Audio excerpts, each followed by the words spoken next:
Good afternoon student. आज की class में आप सभी लोग मैथ कक्षा 10 का गणित जो है मैथ के अंतर्गत एनसीईआरटी बुक का प्रश्नावली 3.2 के कुछ प्रश्न बच गए थे, उन प्रश्नों के बारे में देखेंगे। तो पहला, दूसरा और तीसरा प्रश्न आपका हो गया था इससे पहले के क्लास में। तो आज के क्लास में आप सभी लोग चौथा प्रश्न और फिर पांचवा ऐसे पढ़ेंगे, 4 से स्टार्ट करेंगे। इससे पहले आप सभी लोग हमारे चैनल को सब्सक्राइब नहीं किया तो सब्सक्राइब कर लीजिए और बेल आइकन को प्रेस कर लीजिए। इससे पहले एक थोड़ी सी जानकारी आपको देनी है बेटा। एक एक्सरसाइज था 3.1 का क्वेश्चन नंबर सेकंड जो वाला है, उसमें एक क्वेश्चन थोड़ा सा गलती से गलत हो गया था, उसको आप लोग सही कर लीजिएगा। जैसे वो समीकरण था, क्रिकेट का कोच था और वो उसमें तो समीकरण ऐसे बना था आपका, उस शायद प्रश्न ये था, कुछ प्रश्न शायद ये था आपका बेटा कि मतलब एक क्रिकेट टीम के कोच ने 3900 रुपये में 3 बल्ले और 6 गेंदे खरीदे थे। तो जो समीकरण बना था आपका 3x + 6y = 3900, ठीक है। तो इसमें जब 3 से भाग किया गया था तो x + 2y लिखा गया था, लेकिन यहाँ 3900 ही मैंने लिख दिया था, भूल से थोड़ा ध्यान हट गया तो 3900 ही लिख गया, जबकि ये 1300 होना चाहिए। तो उस क्वेश्चन को आप सही कर लीजिएगा तो इसके ग्राफ भी दूसरे प्रकार से बनेंगे, वो देख लीजिएगा आप सब लोग। यदि इसमें सही करने में कोई परेशानी होती तो बताइएगा, मैं दूसरा वीडियो बना दूंगा, ठीक है। गलती के लिए जो हुआ उसके लिए क्षमा चाहते हैं। तो चलिए ये बात हो गई, ये ध्यान रखिएगा, आप लोग सही कर लीजिएगा बेटा। तो आज के क्वेश्चन में जो 4th क्वेश्चन है, इसमें आपका ये है, कह रहा है कि निम्न रैखिक समीकरण के युग्मों में से कौन सा युग्म संगत या असंगत है। मतलब जो 4 समीकरण युग्म दिए गए हैं, इन समीकरणों युग्मों में से आपको बताना है कौन सा समीकरण युग्म संगत है और कौन सा समीकरण युग्म असंगत है। इसके बारे में आप सब लोग जानते हैं, पहले देख चुके हैं, ऐसी बात नहीं है, बताया गया। तीसरा और चौथा सवाल यही टाइप का था बेटा, ठीक है। और उसके बाद में ये फिर कह रहा है यदि संगत है, ठीक है, यदि क्या है, संगत है, यदि संगत है तो उन्हें ग्राफीय विधि द्वारा हल कीजिए। और जो समीकरण युग्म संगत होगा उसको हमें ग्राफीय विधि द्वारा हल भी करना है। तो इतना काम इसमें करना है। तो स्टार्ट करते हैं। देखो इधर बेटा, चौथे का फर्स्ट क्वेश्चन हम लेते हैं। तो फर्स्ट में आपका दिया हुआ है पहला समीकरण x + y = 5 है और दूसरा समीकरण आपका दिया हुआ बेटा, ये फर्स्ट इक्वेशन हो गया। और सेकंड इक्वेशन आपका है 2x + 2y = 10 है, ठीक है। अब आप करेंगे क्या, इसको पहले ये पता करो कि संगत है कि असंगत है। संगत और असंगत पता करना है तो आप उस अनुपात की सहायता से अनुपात A1/A2, B1/B2, C1/C2 की तुलना करके आप ज्ञात कीजिए पहले कि संगत है कि असंगत है। तो A1/A2 निकालते हैं पहले। तो A1/A2 का मान कितना होगा, A1 मतलब समीकरण फर्स्ट से x का गुणांक, A2 मतलब समीकरण सेकंड से x का गुणांक। तो समीकरण फर्स्ट में x का गुणांक 1 है, केवल x लिखा है, और ये है 2, ये 2 का मान कितना होगा 2। A1 का मान समझ रहे हैं, सब लोग जानते हैं, पहले बताया गया है। अब फिर B1/B2 निकाल लो। तो B1 का मान देखो, समीकरण फर्स्ट में y का गुणांक यहाँ कुछ नहीं तो 1, और B2 का मान समीकरण सेकंड में y का गुणांक 2। तो A1/A2 भी 1/2 है और B1/B2 भी 1/2 है, दोनों बराबर है, इसलिए आपको C1/C2 भी निकालना पड़ेगा बेटा। तो अब यहाँ हम C1/C2 निकाल देते हैं। तो C1/C2, C1 का मान 5 है, C2 का मान 10 है। तो 5/10 5 से कट जाएगा, 5 एकम 5 दूनी 10। तो ये हो गया 1/2। मतलब A1/A2 बराबर 1/2, B1/B2 बराबर 1/2 और C1/C2 बराबर भी 1/2 है। तो अब जब तीनों बराबर होते हैं तो वो समीकरण युग्म क्या होते हैं, समपाती होते हैं। ठीक है, तो यहाँ लिखोगे इसके अनेक हल होंगे, चूंकि A1 upon A2 is equal to B1 upon B2 is equal to C1 upon C2, इसलिए समीकरण युग्म क्या है, समपाती हैं। मतलब संगत हैं कि असंगत हैं, हमें समपाती तो हुआ बेटा, ठीक है, लेकिन जो प्रश्न के अनुसार हमें काम करना है तो संगत आबलिक असंगत बताना है। तो आप जानते हैं समपाती समीकरण जो युग्म होते हैं उनके अनेक हल होते हैं, अपरिमित रूप से बहुत हल होते हैं, अनंत हल होते हैं। और संगत युग्म वही कहलाता है जिस समीकरण युग्म का कम से कम एक हल हो। कोई हल अगर है तो वो संगत युग्म कहलाता है। तो अब अनेक हल है तो हो ही गया संगति है, तो यहां लिख दो। इसलिए समीकरण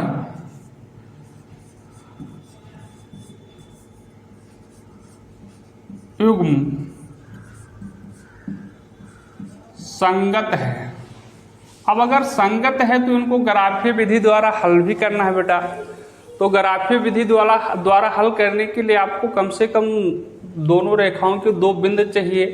ठीक, तो देखो पॉइंट याद करोगे यहाँ, तो समीकरण फर्स्ट से लिख लीजिए। समीकरण फर्स्ट से आपका ये ऐसे चार्ट बना लेंगे। ठीक, ये हो गया x और ये हो गया y, ये हुआ x, ये हुआ y।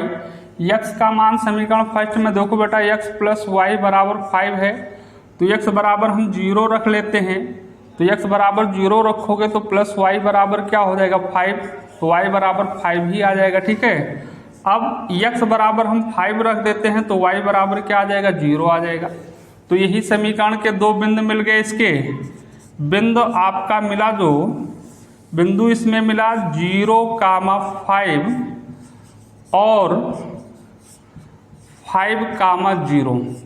ठीक, अब समीकरण सेकंड का भी बिंदु चाहिए मुझे, तो समीकरण सेकंड से, अब समीकरण सेकंड में देखो बेटा ऐसे ही हम भी चार्ट आपको बनाना पड़ेगा। ये बना लीजिए। यदि आपके बात समझ में नहीं आती है कोई, तो इससे पहले वाले वीडियो को देखिए, उसमें डिटेल में सारी चीज़ें समझाए गए हैं कैसे बिंदु ज्ञात करते हैं। ठीक है, और उसको देखने से भी नहीं समझ में आता है तो कमेंट कर सकते हैं, फ़ोन करके बात कर सकते हैं। ठीक है, तो देखिए ये आपका हो गया x, ये y।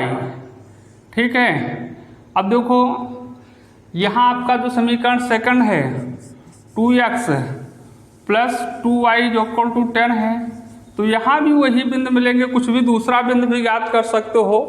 तो देखो अगर हम x बराबर 0 रखते हैं तो y बराबर मुझे 5 मिलेगा, और अगर x बराबर 5 रखते हो तो y बराबर क्या मिलेगा 0 मिलेगा। रख के देख सकते हो। ठीक है, x बराबर 0 रखो 0 हो जाएगा, तो 2y बराबर 5, तो y बराबर 5/2 हो जाएगा। ठीक है, तो 10/2 हो जाएगा, तो 5 हो जाएगा। ऐसे 5 रख दोगे तो 5 दूनी 10, तो 10 10 दोनों तरफ कैंसिल, तो y बराबर क्या आ जाएगा 0 आ जाएगा। अब यहाँ पे आपको जो बिंदु मिला बेटा, ये बिंदु आपका हुआ 0,5 और 5,0। कोई कंपलसरी नहीं कि सेम बिंदु ही ज्ञात किया जाए, दोनों समीकरण के लिए अलग अलग भी ज्ञात कर सकते हो या सेम ज्ञात कर सकते हो, कोई अनिवार्यता नहीं है बेटा। ठीक है, अब ये काम हो गया। इसके नीचे आपको बनाना है ग्राफ, लेकिन जगह नहीं है इसलिए हम ऊपर इसको डाल के बना, इसको नोट हो ही गया है आपका सब लोगों का। ठीक है, तो देखो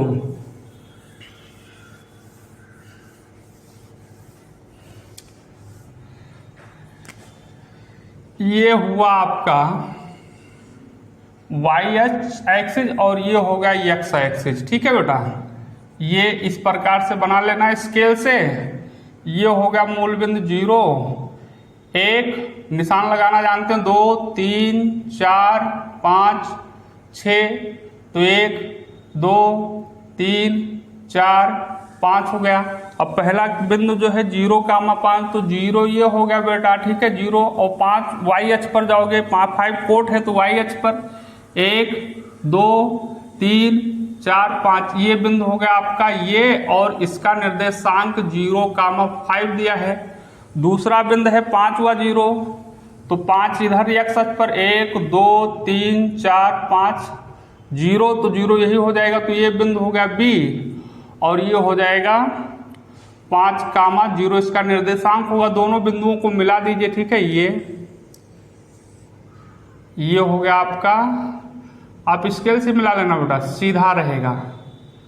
ये आपका हो गया कौन सा समीकरण था, x प्लस वाई। इस समीकरण को भी इस रेखा पर लिख दो, ना लिखो कोई बात नहीं, ठीक है। समीकरण फर्स्ट है। सेकंड का 0 हुआ 5, तो 0 हुआ 5 भी यही बिंदु होगा, और 5 हुआ 0 तो ये भी यही बिंदु होगा। तो फिर सेकंड के लिए जब मिलाओगे तो ये दो बिंदुओं को मिलाओगे तो यही रेखा होगी, इसी रेखा पे जाएगा। दोनों मतलब क्या होंगे, समपाती होंगे। अगर दोनों आलेख ग्राफ समपाती हैं तो उसके क्या होंगे, अनेक हल होते हैं। तो हल कीजिए, तो यहाँ लिख लीजिए, अतः अपरिमित रूप से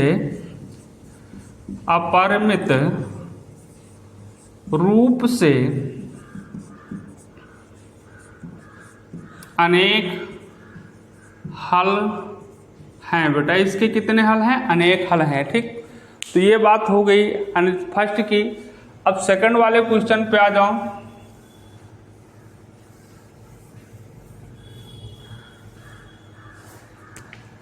सेकंड वाला पार्ट आपका है बेटा x माइनस वाई बराबर 8।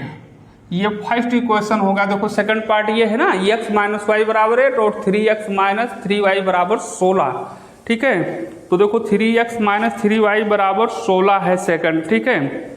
तो देखो और 3x माइनस 3y बराबर 16, ये समीकरण नंबर सेकंड है। तो इसमें सबसे पहले आपको ये पता करना है कि दिया गया समीकरण युग्म संगत है कि असंगत है, ठीक है। बात समझ में आ रही है, ठीक। तो संगत और असंगत आपको पता करना है। तो संगत और असंगत पता करने के लिए आपको a1/a2, b1/b2, c1/c2 पहले अनुपात ज्ञात करो, ठीक है। तो देखो a1/a2 इज इक्वल टू 1/3 होगा, b1/b2 आपका देखो b1 आपका मान -1 है, b2 का मान भी -3 है, तो माइनस माइनस से कैंसिल हो जाएगा, 1/3 ही आएगा। a1/a2 और b1/b2 बराबर हुए, इसलिए c1/c2 ज्ञात करना पड़ेगा। तथा c1/c2 is equal to c1 का मान 8 है और c2 का मान 16 है बेटा, 16 है। तो 8 1 का 8 दूनी 16, तो कितना आएगा 1/2। तो आप देख रहे हैं बेटा कि a1/a2 का मान 1/3, b1/b2 का मान 1/3 और c1/c2 का मान 1/2। मतलब a1/a2 और b1/b2 बराबर है, लेकिन c1/c2 बराबर नहीं है। तो इसलिए a1 जब बराबर नहीं है तो इस समीकरण निकाय के ऐसा कोई समीकरण युग्म आपके पास है जिनके लिए a1/a2 बराबर b1/b2 is not equal to c1/c2, तो उनके समीकरण युग्म असंगत होंगे, क्योंकि उस समीकरण निकाय का कोई हल नहीं होगा। उनके आलेख खींचोगे तो एक दूसरे के पैरेलल होंगे, मतलब वो दोनों के आलेख ग्राफ एक दूसरे को किसी बिंदु पर परिच्छेद ही नहीं करेंगे। तो यहां लिखो, चूंकि a1/a2 is equal to b1/b2 is not equal to c1/c2, तो जब ये कंडीशन होती है a1/a2 is equal to b1/b2 is not equal to c1/c2, तो वो समीकरण युग्म असंगत होता है, ठीक है। क्यों असंगत होता है? असंगत युग्म कौन से युग्म कहलाते हैं? जिस समीकरण युग्म का कोई हल नहीं होता है उसे असंगत युग्म कहते हैं। और कोई हल कब नहीं होता? जब ये चीज आपको मिलती है a1/a2 is equal to b1/b2 is not equal to c1/c2। इसलिए दिया गया समीकरण युग्म असंगत है बेटा, असंगत है। तो असंगत है तो आपको कोई विधि से हल करने की जो जरूरत नहीं, क्योंकि असंगत को हल भी नहीं कर पाओगे और उसका कोई मान ही नहीं है, कोई हल ही नहीं। लेकिन प्रश्न भी कह रहा है केवल संगत को हल करना है, तो अब बस इसमें इतने करना है। तो बेटा थर्ड वाला पार्ट देखो क्या है। थर्ड में आपका है बेटा 2x plus Y minus 6 minus 2x plus Y minus 6 बराबर 0। तो थर्ड पार्ट देखो 2x plus Y minus 6 is equal to 0। ये क्वेश्चन नंबर फर्स्ट है, थोड़ा नीचे लिखे ना।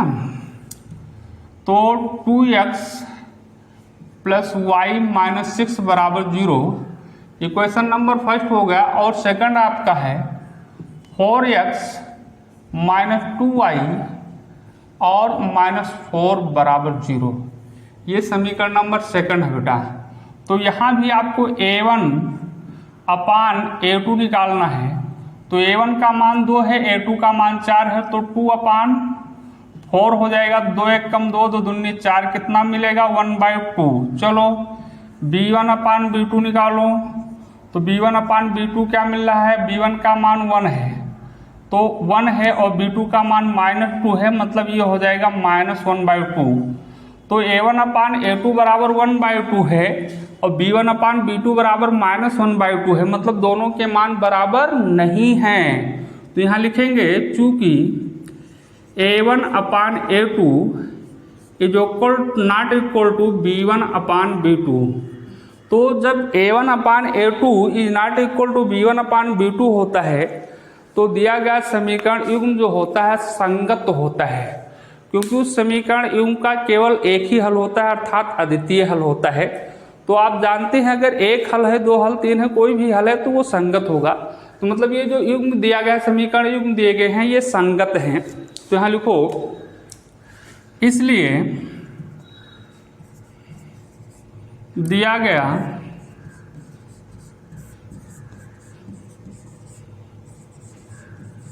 समीकरण युग्म संगत है। अगर संगत है तो इन्हें हमें हल भी करना है, ठीक, तो ज्ञात करना है, तो और वो भी ग्राफीय विधि द्वारा हल करना है। तो ग्राफीय विधि से हल करने के लिए बेटा आपको करना क्या होगा कि 2 ग्राफ खींचने होंगे, प्रत्येक रेखा पर 2-2 बिंदु पता होना चाहिए, ठीक। तो ये बात हो गई। अब आपको करना क्या है, 2 बिंदु ज्ञात करेंगे। तो यहाँ पहले हम समीकरण फर्स्ट से ज्ञात करते हैं। समीकरण फर्स्ट है क्या बेटा, 2x plus Y is equal minus 6 है इज इक्वल टू 0 है। यहाँ ऐसे एक चार्ट बना लेते हैं, ठीक। ये आपका हो जाएगा x और ये y।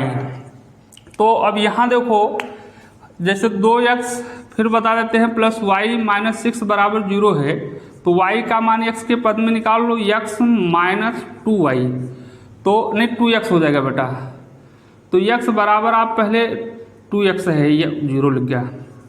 अब देखो x बराबर अगर हम 0 रखते हैं तो 6 माइनस 2 गुणे 0, ये 0 हो जाएगा। तो 6 में से 0 घटाओगे तो 0 ही आएगा, ठीक है। एक और कोई मान रख लो,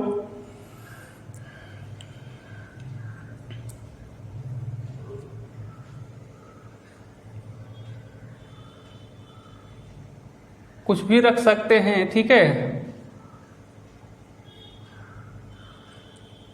तो चलो कुछ भी रख देते हैं। तो x बराबर 2 रख लेते हैं हम। अगर 2 रखोगे तो ये कितना हो जाएगा बेटा, देखो, या y बराबर 0 ले आए थे, चलो ठीक है। यहाँ हम रख लेते हैं 3 रख देते हैं। x बराबर 3 रखोगे तो 6 माइनस 3 गुणे 2 गुणे 3, तो 3 दूनी 6, 6 में से 6 घटाओगे क्या बचेगा, 0 बेटा। तो एक ये हो गया। अब दूसरे समीकरण से देखो बेटा, समीकरण सेकंड आपका है 4x माइनस 2y माइनस 4 बराबर 0। ऐसे इसके नीचे भी चार्ट बना लो, ठीक, कोई परेशानी नहीं बेटा। इस प्रकार से कोई दिक्कत नहीं, आराम के साथ बनाते चले जाओ, काम करते चले जाओ। ये हो गया x और ये हो गया y, ठीक है। तो अब देखो जो समीकरण आपका है रफ में देखो, इधर ऊपर 4x, ये रफ कार में बता रहा हूँ, माइनस 2y माइनस 4 बराबर 0। तो यहाँ x का मान निकाल लेते हैं। तो 4x बराबर हो जाएगा 2y माइनस 4 बराबर 0 था बेटा, ठीक। तो प्लस 4 हो जाएगा। तो x बराबर आपका हो जाएगा 2y प्लस 4 अपान 4 आ जाएगा। ठीक है, अब y का मान यहाँ क्योंकि हमने x का मान y के पद में निकाला है इसलिए y का कोई मान रख लेते हैं 0 रख लेते हैं। अगर तो y बराबर अगर 0 रखोगे तो x बराबर क्या निकल के आएगा, ये 0 हो जाएगा। तो 4/4 मतलब क्या आ जाएगा 1। ऐसे और कुछ रख लो ताकि y भी 0 आ जाए। तो y बराबर हम -2 रख देते हैं बेटा। अब -2 रखोगे तो ये -4 हो जाएगा और ये +4 तो 0/4 मतलब 0 हो जाएगा, x का मान 0 आ जाएगा। तो आपको बिंदु मिल गया बेटा। अब इनका ग्राफ खींचना है तो नीचे जगह नहीं है बेटा इसलिए ऊपर ये डालते हैं, ये आपका रफ काम है। ठीक है, इतना नोट करने के बाद उसी के नीचे बनाना है आपको।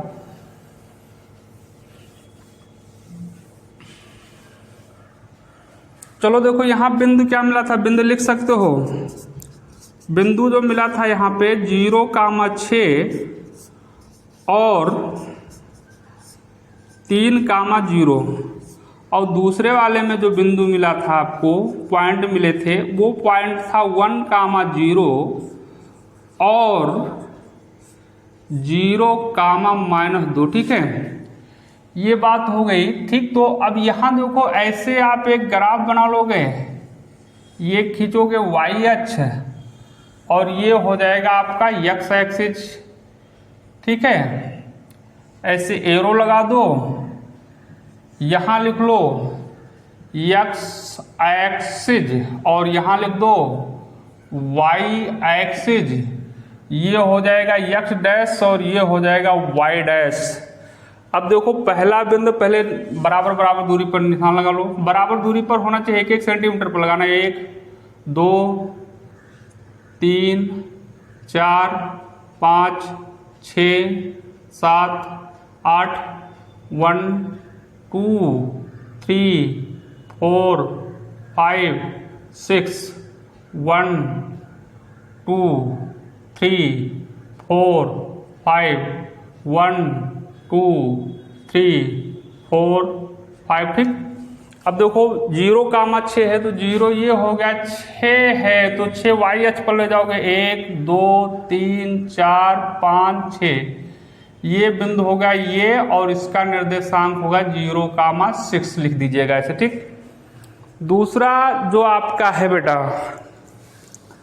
वो बिंदु है 3,0 तो 3 हो जाएगा 1 2 3 और 0 यही हो जाएगा। तो ये बिंदु होगा आपका बेटा बी का निर्देशांक होगा 3,0। इसको आप मिला दीजिए, दोनों बिंदुओं को ऐसे स्केल रख दो, ये ऐसे रख के इसी प्रकार से और ऐसे आपको मिला देना है। ये इनको बढ़ा भी सकते हो, ये इस प्रकार से। चलो ये हो गया। ये समीकरण जो था इसका समीकरण भी लिख सकते हो, लिखना चाहो ना लिखना चाहो तो कोई बात नहीं है। दूसरा समीकरण प्रदर्शित करोगे तो 1,0 1 और 0 यही हो गया। दूसरा बिंदु है 0,-2 तो 0 ये हो गया, -2 1 2। अब इसको ये हो जाएगा आपका ये, इस बिंदु का ये मान लेते हैं, ये बिंदु हो गया आपका C और C का निर्देशांक 1,0 लिख लीजिएगा। 1,0 लिखा बेटा। और ये बिंदु होगा D और D का निर्देशांक है 0,-2। अब इन दो बिंदुओं को मिलाना है। ठीक, तो इन दो बिंदुओं को मिलाओगे ऐसे इस प्रकार से। ठीक, ये ऐसे जाएगा। ठीक है, ये हो गया। इसको आप बढ़ा भी सकते हैं थोड़ा सा, ये चलो हो गया ये। अब देखो ये दोनों इस बिंदु पर प्रच्छेद कर रहे हैं तो इस पे ये अगर लंब डाला जाए ये और इधर ये, तो ये किस बिंदु पर मिल रहे हैं 2,2। देखो 1 2 2 पर मिल रहा है। ये बिंदु का निर्देशांक क्या हो जाएगा 2,2। तो प्रच्छेदन बिंदु का निर्देशांक 2,2 आया, अर्थात x बराबर 2 और y बराबर 2। तो इसको हम डाल देते हैं। अब इसके नीचे लिखिएगा बेटा प्रतिच्छेदन बिंदु बराबर क्या है 2,2। देखो प्रच्छेदन बिंदु 2,2 है, दोनों रेखाएं एक दूसरे को किस बिंदु पर प्रच्छेद कर रहे हैं 2,2 पर। तो जो निर्देशांक में पहले लिखा होता है वो x, जो बाद में लिखा होता है y, इसलिए x बराबर 2, y बराबर 2। तो यहाँ लिख दीजिए आप क्या करना है। इसलिए x बराबर 2 तथा y बराबर 2, ठीक, ये हो गया। तीसरा सवाल आप लोग कर लीजिएगा, कर ले जाएंगे। a1/a2 1/2 आएगा, b1/b2 1/2 आ जाएगा और c1/c2 बराबर 2/5 आएगा। मतलब ये संपाती होंगे, वो इनके कोई हल नहीं होंगे, ठीक है। वो क्या होगा, a1/a2 b1/b2 बराबर हो जाएगा और c1/c2 बराबर नहीं रहेगा, अर्थात इनका कोई हल नहीं होगा, असंगत होगा। देख लीजिएगा, ठीक है, जो भी होगा आप देखिएगा। तो थर्ड क्वेश्चन, फोर्थ वाला आपको करना है, ठीक है। 4 वाले का 4th पार्ट आपको करना है, ठीक। अब क्वेश्चन नंबर 5 पे ध्यान दीजिए। क्वेश्चन 5 में कह रहा है एक आयताकार बाग जिसकी लंबाई चौड़ाई से 4 मीटर अधिक है का अर्ध परिमाप 36 मीटर है, बाग की विमाएं ज्ञात कीजिए। देखो, बाग की विमा ज्ञात करनी है। विमा ज्ञात करना मतलब बाग जो है वो आयताकार है, उसकी लंबाई और चौड़ाई आपको ज्ञात करनी है। बेटा क्या ज्ञात करनी है, लंबाई और चौड़ाई ज्ञात करनी है। तो बाग कुछ इस प्रकार से है, देख लो, पहले समझ लो, बहुत इजी क्वेश्चन है, सर कठिन नहीं है ये। जैसे ये बाग हो गया, आयताकार बाग है, और ये जो लंबाई है इसकी, ये जो लंबाई है चौड़ाई से 4 मीटर अधिक है। तो देखो यहाँ पहले आप क्वेश्चन नंबर 5 का है, तो यहाँ लिखो, मान लीजिए कुछ माना कि बाग की लंबाई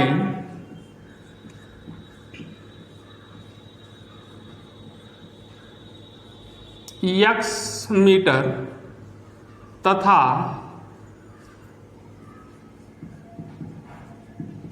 चौड़ाई y मीटर है। हमने मान लिया कि माना कि बाग की लंबाई x मीटर और चौड़ाई y मीटर है। तो आपको समीकरण बनाना है। फर्स्ट शर्त में ये कह रहा है बाग की जो लंबाई है चौड़ाई से 4 मीटर अधिक है, तो फर्स्ट शर्त के अनुसार समीकरण बनेगा।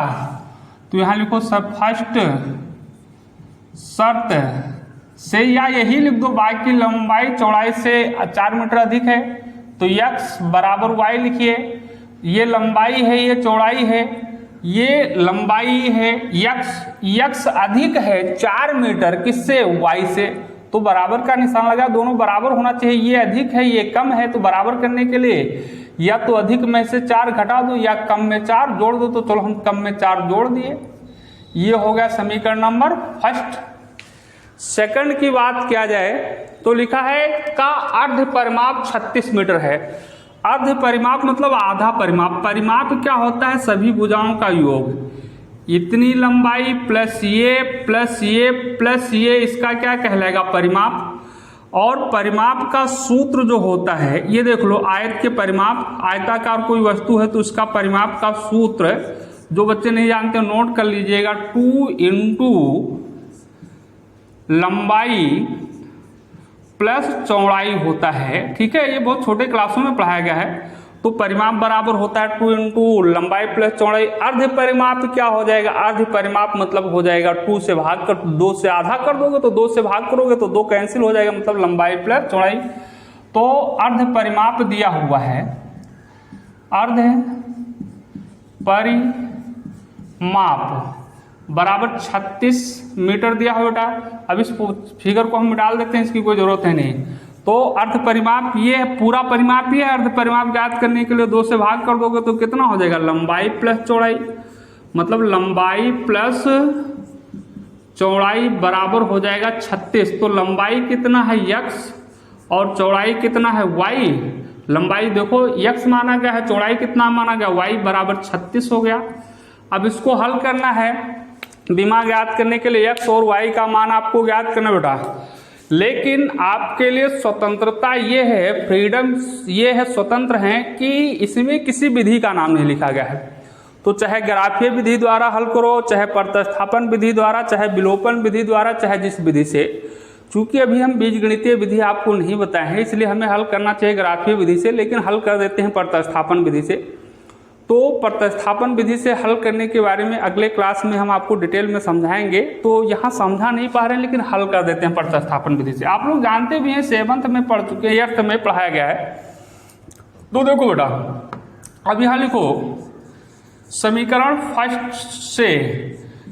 फर्स्ट में x बराबर y प्लस 4 दिया हुआ है, तो x का मान यहाँ रख दो x के जगह पर। जैसे x बराबर क्या दिया है, y प्लस 4, तो ये समीकरण x प्लस वाई बराबर 36 है, तो इस x के स्थान पर y प्लस 4 लिख लो। तो y प्लस 4 ये x के स्थान पर आया, और प्लस y ये आपका है ही है, और बराबर ये हो गया 36। तो देखो y और y कितना हो जाएगा, 2y, और बराबर इस 4 को उधर पक्षांतर कर दे तो 36 माइनस कितना हो गया 4, तो 2y बराबर आपका मिलेगा 36 में से 4 घटा दो तो कितना मिलेगा 32। तो y बराबर कितना हो जाएगा 32/2, तो 2 से कैंसिल कर दे कितना 16, तो y बराबर आपका आ गया 16 मीटर, y का मान आया। अब हमें x का मान भी चाहिए, तो देखो इधर वाले काम हो गए, इसलिए इसको हम डाल देते हैं बेटा, ठीक। तो देखो y का मान समीकरण फर्स्ट में रख दो, x का मान निकल आएगा। तो यहाँ लिखो y का, या ऐसे लिख लो y बराबर 16, कुछ भी लिख सकते हो, समीकरण फर्स्ट में रखने पर। तो जब रखोगे बेटा तो आपको मिलेगा x बराबर क्या है y प्लस 4, तो x बराबर हो जाएगा y के स्थान पर क्या लिखोगे, ये 4 है, हमने 16 लिख दिया, ये तो गलत हो जाता। तो क्या लिखोगे y का मान 16 प्लस 4, तो x बराबर कितना आ जाएगा 20, 16 4 20 हो गया बस। अब विमाग याद करनी है, तो विमाग मतलब लंबाई और चौड़ाई, तो यहाँ लिखिए अतः बाग की लंबाई बराबर क्या माने हैं x, तो x का मान कितना आया 20 मीटर, और चौड़ाई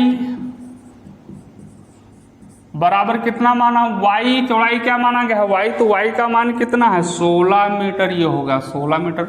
मतलब जो बाग होगी उसकी लंबाई 20 मीटर और चौड़ाई 16 मीटर होगा। इस प्रकार से ये प्रश्न खत्म हो गया। अब आपका अगला क्वेश्चन जो है 5वां है, तो 5वां तो हो गया बेटा, 6ठा क्वेश्चन देखना है। तो 6 और 7 आपको हम अगले क्लास में, कल के क्लास में पढ़ाएंगे। तब तक के लिए आप सभी लोगों को बहुत बहुत धन्यवाद बेटा।